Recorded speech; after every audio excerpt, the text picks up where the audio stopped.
Hi ma'am. Hi నాన్న. Madam, ఇప్పుడున్న జనరేషన్లో దయ్యాలు ఆత్మలు అసలు ఉన్నాయంటారా? ఇప్పుడున్న జనరేషన్లో చాలా మంది దయ్యాలు ఎక్కడివి అసలు, అవి ఎప్పుడో అంటే దేవుడు ఉంటే దయ్యాలు కూడా ఉంటాయి అని అంటూ ఉంటారు. నిజంగా దయ్యాలు ఉన్నాయా మేడం? ఒకవేళ దయ్యాలు ఉంటే వాటిని ఎలా తెలుసుకోవచ్చు? చాలా భయంకరమైన క్వశ్చన్ వేసావు. అయినప్పటికీ చెప్తాను. అంటే దెయ్యాలు ఉన్నాయి అంటే దానికన్నా ముందు దేవుడు ఉన్నాడుగా. దేవుడు ఉన్నాడని ఎలా దేవుడు చెప్తున్నావు? ఉన్నాడు అని మనం నమ్ముతున్నాం. నమ్మడం కాదు, వాస్తవం. అయితే దేవుడిని చూపించు అంటే నేను తీసుకురాలేను, కానీ అలా అని దెయ్యాలు ఉన్నాయా అంటే కూడా తీసుకురాలేము. కాకపోతే దెయ్యాలు ఉన్నాయి, ఈవిల్ స్పిరిట్స్, గుడ్ స్పిరిట్స్ అని ఉంటాయి. అంటే దైవశక్తి, దుష్టశక్తి. దుష్టశక్తి ఈజ్ నథింగ్ బట్ దెయ్యాలు అనమాట. నెగిటివిటీ, మంచి చెడు అన్నట్టు. ఇవి మనకి చిన్నప్పుడు సినిమాల్లో ఎక్కువగా వస్తుండేవి. దెయ్యాలు, భూతాలు, హారర్. ఇప్పటికీ మనకి హారర్ మూవీస్ చాలా ఎక్కువ వస్తున్నాయి. కానీ మనకన్నా ఎక్కువ ఫారినర్స్ నమ్ముతారు. వాళ్ళు ప్రూవ్ చేశారు కూడా. అంటే ఆపరేషన్స్ అవి చేసేటప్పుడు క్లోజ్డ్ సర్క్యూట్ థియేటర్లో చేస్తారు కదా, ఉత్తి ప్యూర్ గ్లాసెస్తో ఉండే, కంట్రోల్డ్గా ఉండే, అప్పుడు ఆపరేషన్ చేసినప్పుడు ఆ శరీరంలో నుంచి ఒక లైట్ ఆ గ్లాస్ను బ్రేక్ చేసుకుని వెళ్ళిపోయింది అన్నట్టు మనకి చాలా చాలా అమెరికన్ యూనివర్సిటీ వాళ్ళు, మిగతా కంట్రీస్ వాళ్ళు కూడా ప్రూవ్ చేశారు. అంటే ఆత్మ అంటే ఇప్పుడు మనకి 2 రకాల శరీరాలు ఉంటాయి. ఒకటి స్థూల శరీరము, ఒకటి సూక్ష్మ శరీరము. సూక్ష్మ శరీరం అంటేనే ఆత్మ. ఇది మనకి ఇంటర్నల్గా ఉంటుంది, కనపడదు. కానీ మనం మాట్లాడుతున్నాము, చేస్తున్నాము అంటే సమ్ పవర్ ఈజ్ దేర్. మనకి లోపల ఒక పవర్ అనేది ఉంటుంది. ఆ పవరే ఆత్మ. మనకి భగవద్గీతలో కూడా కృష్ణుడు చెప్పాడు, ఆత్మ కాలదు, నశించదు, బూడిదవ్వదు, ఇట్లాగా భగవద్గీతలో చెప్పారు. అది వాస్తవము. ఇది అంటే దీన్ని మనం ఏమి చెప్పొచ్చు అంటే దెయ్యాలు అని చెప్పచ్చు. కొంతమంది ఇంగ్లీష్ పరంగా నెగిటివిటీ అని చెప్తారు. అయితే దెయ్యాలు అనేవి వాస్తవంగా ఉన్నాయి. అంటే మేడం ఒక డౌట్ మేడం, అంటే ఎవరైనా చనిపోయినప్పుడు వాళ్ళు 12 days కానీ 11 days కానీ వాళ్ళు ఆత్మగా తిరుగుతూ ఉంటారు అంటారు. ఆ దయ్యమై మన ఇల్లు చుట్టే తిరుగుతూ ఉంటారు అంటారు. అది నిజంగా ఉంటుందా? ఎస్, ఎగ్జాక్ట్లీ ఉన్నది. అయితే ఈ దెయ్యాలు ఉన్నాయి అనేది మనకి ధర్మశాస్త్రము, పురాణాల్లో కూడా చెప్పబడింది. అయితే వీటి గురించి చెప్పేటప్పుడు నువ్వన్నట్టు ఒక మనిషి తన శరీరాన్ని వదిలినప్పుడు అంతవరకు ఏమని పిలుస్తాము? ఆ వ్యక్తి పేరు పెట్టి పిలుస్తాము. పలానా వెంకయ్యో, సుబ్బయ్యో, సమ్ XYZ అని పిలుస్తాము. ఎప్పుడైతే ఈ ప్రాణం పోంగానే ఏమని పిలిచేస్తాం? వెంటనే గబగబా బాడీని తీసేయండి, బాడీ అనేస్తాము. అంటే అక్కడ మనకి 2 రకాలు ఉన్నాయని అర్థమైందిగా. బాడీ ప్లస్ ఆత్మ. అందులో ఉన్నది వెళ్ళిపోగానే దాన్ని బాడీ అనేస్తాము.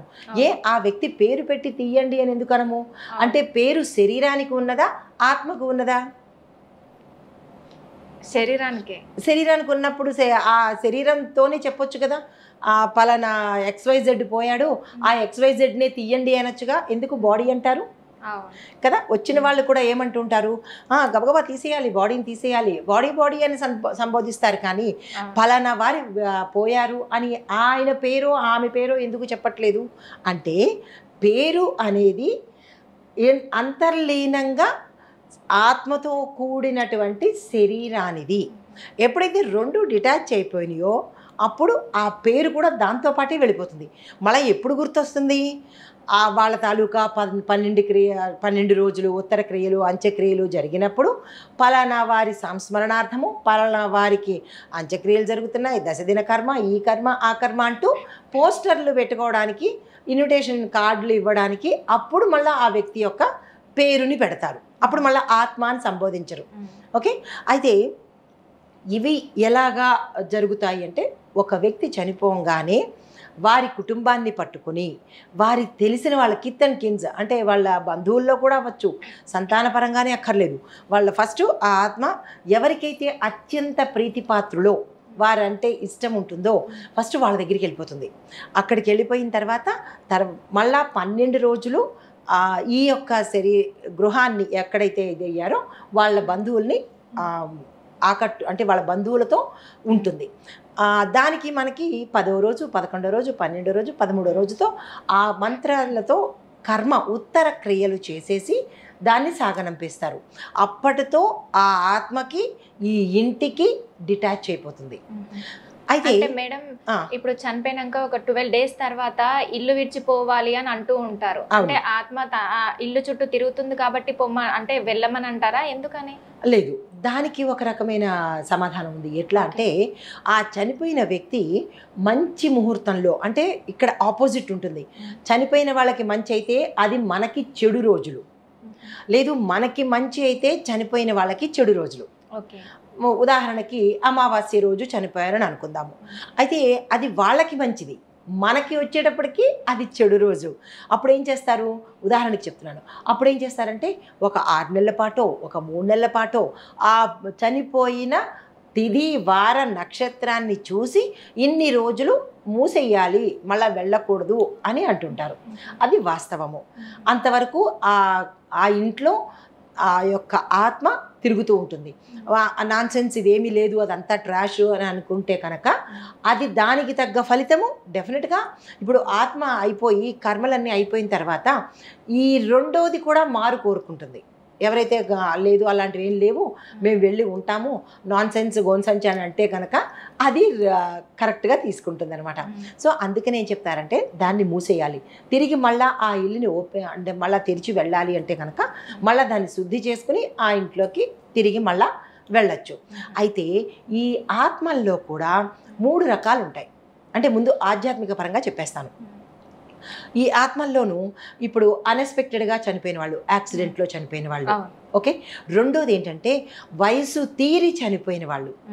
మూడోది ఏంటంటే గర్భిణీ స్త్రీలు కానీ చిన్నవాళ్ళు కానీ, మరీ చిన్నవాళ్ళు కాదు, బాల్యంలో ఉన్న వాళ్ళు కాదు, యవ్వనంలోకి వచ్చిన వాళ్ళు, టీన్స్లోంచి వాళ్ళు కానీ, ఇలాగా ఈ 3 కేటగిరీల్లో ఉన్నవాళ్ళు కోపంతో రగిలిపోతున్న వాళ్ళు, కక్ష కార్పణ్యాలతోనూ ఎదుటి వాళ్ళ మీద కసితోనూ లేదా కోరికలతోనూ, ఇలాంటి చనిపోయే ముందు వాళ్ళు ఏ ఆ భావంతో ఉంటారో తప్పకుండా వాళ్ళు దెయ్యాలు అవుతారు.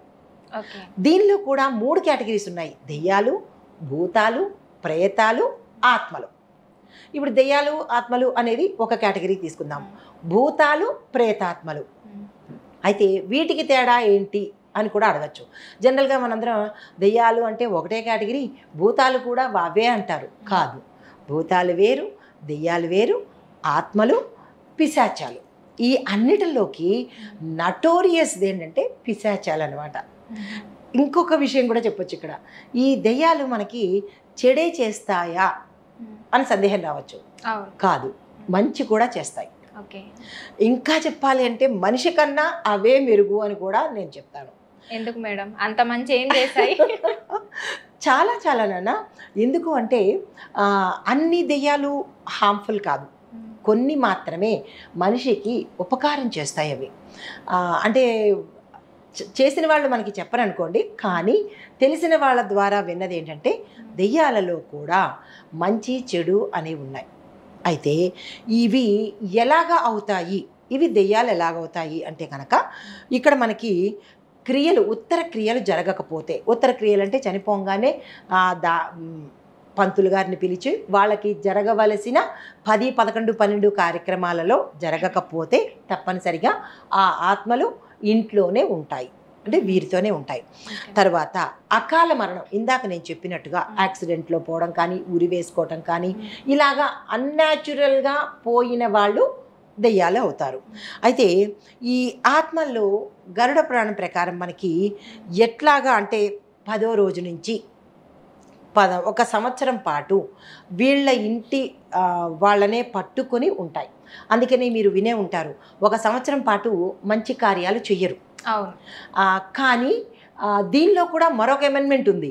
ఇప్పుడు తల్లిదండ్రుల్లో ఎవరైనా పోయినప్పుడు ఆడపిల్లకి పెళ్లి చేస్తే వాళ్ళకి అంటే మోక్షంలాగా అవుతుందని కొంతమంది, లేదంటే నరక బాధలు ఉండకుండా మోక్షాన్ని కన్యాదానం ఇచ్చేస్తే మోక్షానికి వెళ్తారు అని కూడా ఒక నానుడి కాదు, అది వాస్తవం అన్నమాట.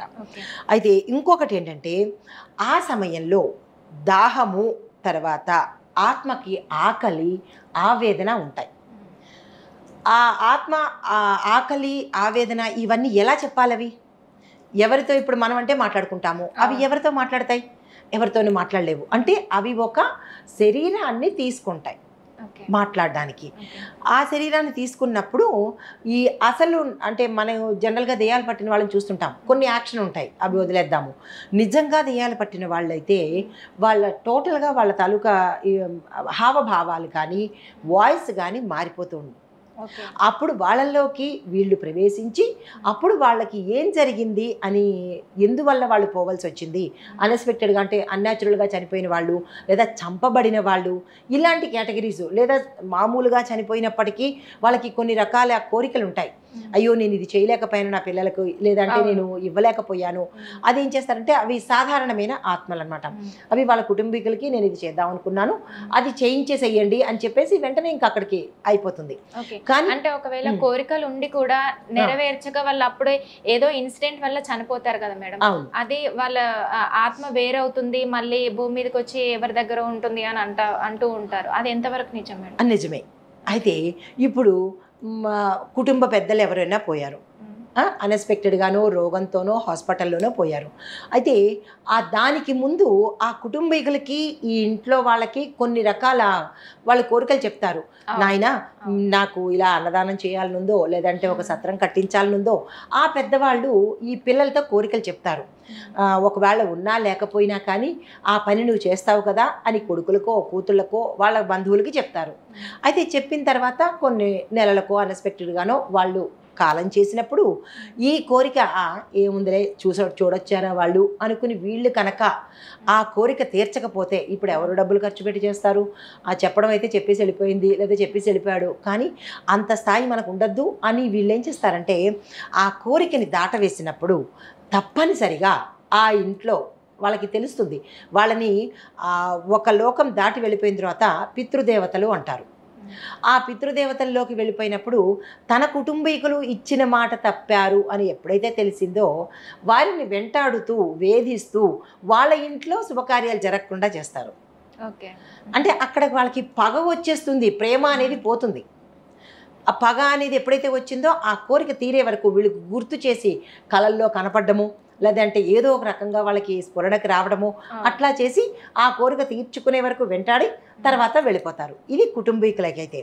ఇంకొక రకం కేటగిరీ ఏంటంటే ఒక వ్యక్తి ఇంకొకళ్ళని ఎవరినైనా అన్యాక్రాంతంగా అంటే వేరే కారణం లేకుండా తగాదాల వల్ల దేని వల్ల చంపేసినారనుకోండి, ఆ వ్యక్తి కూడా అంటే దెయ్యాలు కానీ ప్రేతాత్మలుగా కానీ పిశాచాలుగా కానీ అయ్యి వీళ్ళని సదాయిస్తూనే ఉంటారు. ఏదో రకంగా వాళ్ళని ఇబ్బంది పెట్టడము అలా చేస్తుంటారు.